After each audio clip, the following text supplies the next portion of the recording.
कळंब तालुक्यातील संजितपूर येथील अंगणवाडी बनली धोकादायक इमारत असल्यामुळे पालक चिंतेत।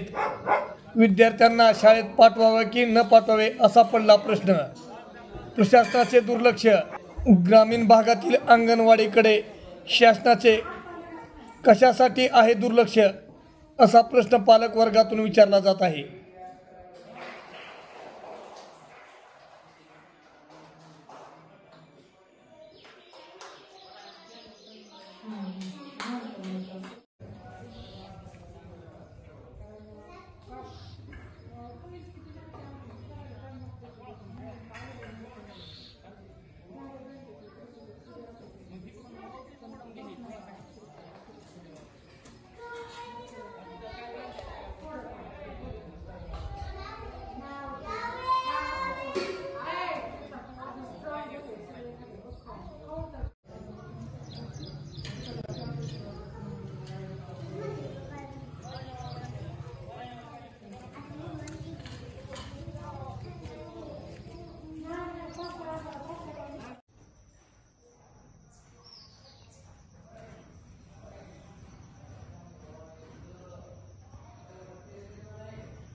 गेले 20 वर्ष आमच्या गावातील अंगणवाडी खराब झालेली आहे।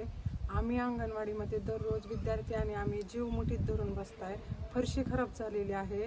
शासनाकडे याचं दुर्लक्ष झालेलं आहे। आमच्या गावातील अंगणवाडी तात्काळ दुरुस्त करून द्यावी किंवा नवीन इमारत मंजूर करून द्यावी ही शासनाकडे विनंती।